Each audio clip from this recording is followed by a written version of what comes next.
quote from the book on supplier development. The aim is to foster attractive new suppliers, or small incumbent ones, and develop them into key suppliers. For various reasons, and we will get to these later in the video, supplier development is more important than ever before. But you need to have a clear view of what you're getting yourself into. Otherwise, you will just end up doing lots of work that will benefit your competitors. Let's get started. Maybe 20 years ago, supplier development may have been considered a luxury. In the automotive industry, for example, for every component there were many capable suppliers out there.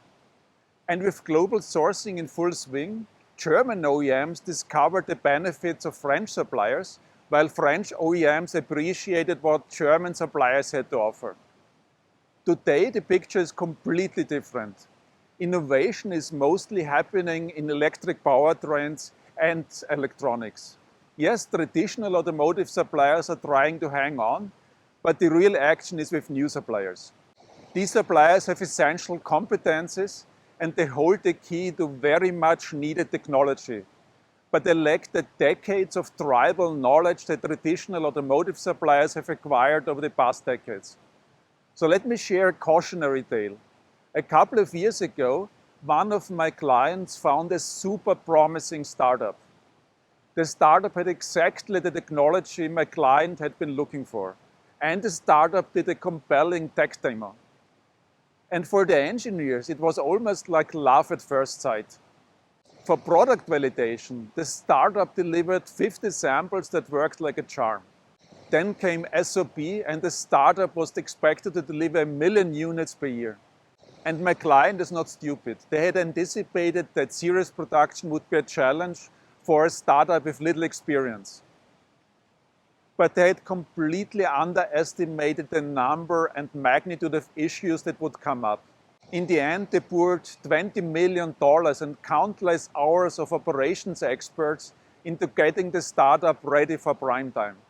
And all of this while serious production was already ongoing. My client hung in there with the startup for the entire product generation. But they were so disappointed and fed up by the firefighting experience that they switched to a different supplier for the second generation. The replacement supplier did not have such compelling technology, but far more industry experience. A safe bet, in other words. What happened next is that my client's biggest competitor stepped in and contracted the startup. And with the refined technology of the startup, they are now taking away market share from my client. So my client had done all the heavy lifting and their competitor is now benefiting from it.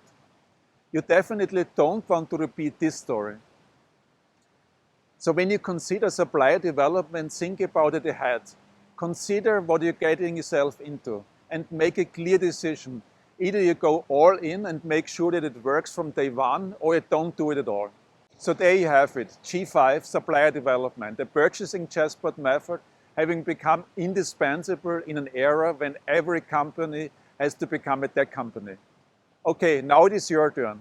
Have you experimented with supplier development? And would you have any lessons learned to share? Should you have any question, let me know in the comments down below.